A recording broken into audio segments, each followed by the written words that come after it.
to also talk about the whole thing with playing with fire and the whole situation with the dominatrix on his show that had her slave on the show. One of the things to point out was how she interacted with Alex, who I believe she perceived as dominant and more of an alpha, and she basically took on more of the interaction of being more of a submissive woman. She specifically thinks that women are naturally submissive, and she finds dominant men more attractive. Personally, to me, I thought that this was very important in recognizing that she was submissive because, personally, to me, in a non-sexual environment, just interacting with alpha-dominant men, or alpha-dominant people even, but I think it's more men, honestly. Personally, I always found it's more of a different perspective when you interact with them as a dominant woman, because you don't really take a submissive role like she did. She seemed very soft and very submissive.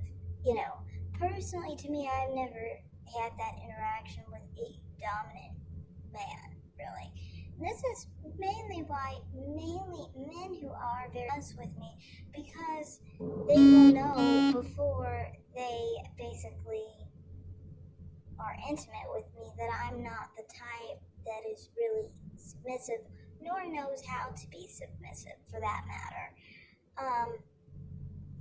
But I just mean, usually it's kind of like a yin and yang thing, but it's more so an energy thing, honestly, that, submissive women give off to dominant men. And I've seen it so many times.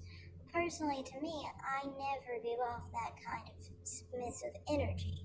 And I know many dominant women don't really do that either. It's just basically having essence, I guess. I don't know. I've always noticed it personally that men who are submissive usually know I'm dominant. Dominant men sometimes have a set to understand that because they might like a smaller woman and quieter woman, and that's their kind of thing. But yeah, to me, I just thought with that lady, she was obviously submissive. And people trying to say just because she had a man who was submissive that she must be dominant, it's not true. She's just trying to please her man, basically. Some submissive women are like that. They will do whatever they can to basically help their man be more satisfied, basically. But that doesn't make them dominant, specifically. It makes them a submissive woman who will do anything to please her man, basically.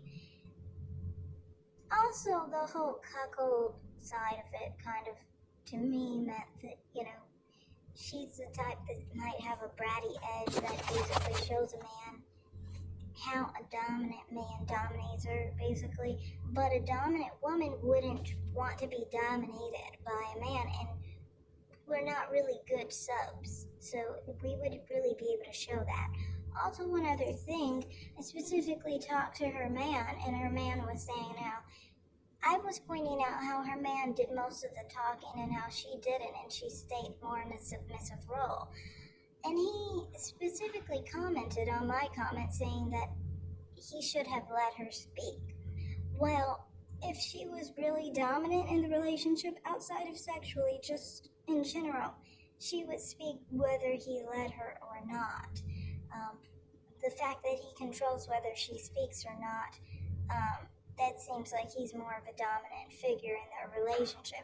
They just have a different aspect and a different dynamic than a lot of people are used to. What people are used to signify dominance is different in their relationship than what regularly is thought to be dominant versus submissive.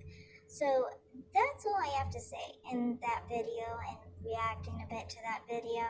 I just, like I said before, I don't think that she is dominant or anything of that nature. I don't really think he's submissive. I think he's a cuck more than anything, and there's some aspects to cuckold that seem submissive, but it's not specifically, in my opinion. Also, one other thing I wanted to say was I don't think she made an assumption on all women, and I mean, like, she's just one of many, so I mean, like, the stereotype is wrong. So that's all I have to say in this video. Thanks for watching. Like and subscribe, comment down below, and have a great day. Bye.